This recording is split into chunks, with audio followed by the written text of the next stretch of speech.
Hey everyone, Scott here to discuss Casino Royale, the 2006 movie starring Daniel Craig, Eva Green, Mads Mikkelsen, Jeffrey Wright, and Judi Dench, directed by Martin Campbell. Now, before I get into this movie, welcome back to James Bond after a year and a half delay because of COVID 19. But and I ended up starting again, and I watched the previous Bond films before I did the review for this and the other Daniel Craig films, and I think I ended it on the right notes. So, and I ended it before with Pierce Brosnan in Die Another Day, and by the end of it, I started off with the beginning of Daniel Craig's era of James Bond. So, I have seen this movie before, lots of times. So let's see if it holds up. Let's get into this movie. In Prague, Czech Republic, we meet a man who's been keeping secrets from the MI6. And James Bond, played by Daniel Craig, earns his license to kill and is placed as 007 from killing two people. One is the man's contact, and the other is the man himself. And this opening is in black and white until James shoots at the screen with the gun barrel, and it turns into color, which is a smart choice. And we get the Chris Cornell song called "You Know My Name," and I like the song as I have it on my phone, as it's a good song. We meet, and it might be better by, well, we'll see when we get to Skyfall. We meet the movie's bad guy named Le Chiffre, played by Mads Mikkelsen, in Mbale, Uganda, where he meets with an African warlord and Mr. White, whom we'll see later in the film, to deliver some explosives and weapons to trade for money. And Mads Mikkelsen is always brilliant as a villain, like this in Doctor Strange, and a TV show I hear he's very good in on Hannibal, where he plays Hannibal Lecter. In Madagascar, James is on an assignment to go after a man for questioning with another agent named Carter, as Carter keeps touching his ear and the man runs, and James goes after him in a wild chase sequence with the construction working area, as James's orders were to bring him in for questioning, but instead, when he gets to the contact's office, James is surrounded but has no choice but to shoot him and blow up the wall so he can escape and grab his bag with his phone with a message saying ellipsis. As this chase sequence is exciting, as Daniel Craig is in my opinion the best James Bond yet to date. As this is director Martin Campbell's second Bond film after this and GoldenEye, and I hear rumors he's up to do a third film in the series. News goes around, James shooting the man on the newspaper, and M, returned by Judi Dench, is upset, as it is while James breaks into M's house to find the main villain behind the plot, and it will lead him to the Ocean Club in Paradise Island, which we get to in the next scene when he arrives in Nassau, Bahamas. And James goes to the hotel in Paradise Island and arrives with a couple of jackasses staying at the hotel, telling him to park the car that they drove. And he messes up the parking job and goes in the camera room and to get a DVD where the guy named Alex Demetrius arrives at the hotel at 19 hours and 22 minutes and 22 seconds. And the shots are beautiful to look at. And the cinematography is also great to look at. This is the best looking Bond film I've seen in all this time. James joins Alex in a poker game as he beats Alex for his money in his car, as his girlfriend goes to the car and sees James has it and goes to the hotel room for one drink while Alex goes to Le Chiffre. And poker is going to be used throughout the movie between James and Le Chiffre, as the scenes with them are pretty intense, which I'll get to later. Alex goes to Miami Avenue and follows Alex, and James follows Alex, and Alex confronts James with a knife and stabs him rather quietly, and by that I'm talking about James stabbing Alex rather quietly, and someone takes Alex's room key from the blackjack table as he calls the number of Alex's contact and goes after him as the contact dresses up as a security guard at the Miami airport. And James figures out ellipsis is a code to the airport doors, and James continues to chase with the contact as the contact targets the Sky Fleet protocol on an airplane as the contact puts the key on a truck that happens to be a bomb and drives it, with James catching up to him and jumps off, which is a fantastic shot. James beats up on the contact, and the cops come in, and James grabs the bomb, and as the plane almost hits the airplane, and James tries to stop it as the contact jumps out of this truck, and James gets out and sees the contact is scot-free until he pushes the bomb button, leading to himself as he blows up, and James smiles while blowing himself up. And this chase sequence is pretty fun in my opinion. James gets back to the Ocean Club and sees the girlfriend is tortured and killed off screen by Le Chiffre's men, and M arrives on the crime scene and tells James to stop Le Chiffre in a game at the Casino Royale at the Montenegro, as James gets on the train as he's approached by Vesper Lind, played by Eva Green, who was in the spoof film, being played by Ursula Andress. And I'm just so glad I'm over that spoof film. I'm just going to be honest there, as I knew she had a dark side.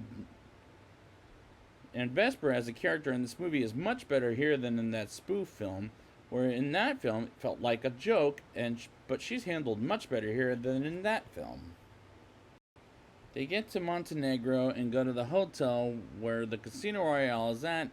As they arrive, Vesper seemed rather arrogant to be working with James as she hears stories of his reputation, and Montenegro is shot tremendously as they meet with Renee Mathis, who's not a woman but a man who's a contact with the MI6, and the score in this movie is pretty good as James dresses up in a nice tuxedo that even Daniel Craig looks pretty damn good in.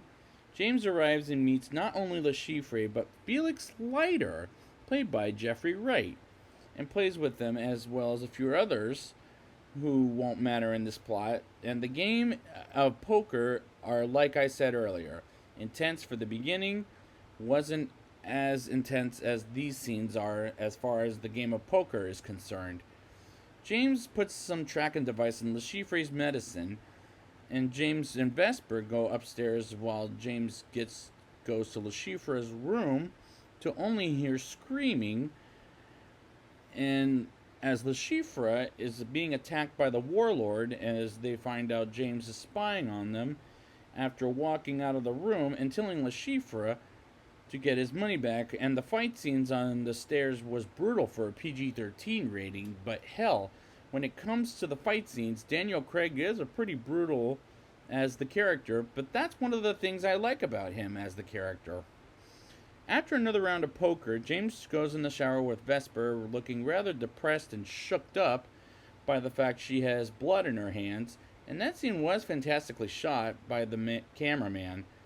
Another round goes on the poker table, and James offers $5,000. Le Chiffre offers a million, and James raises to $2 million as Le Chiffre and James goes all in. And Le Chiffre wins the round, and James is pissed.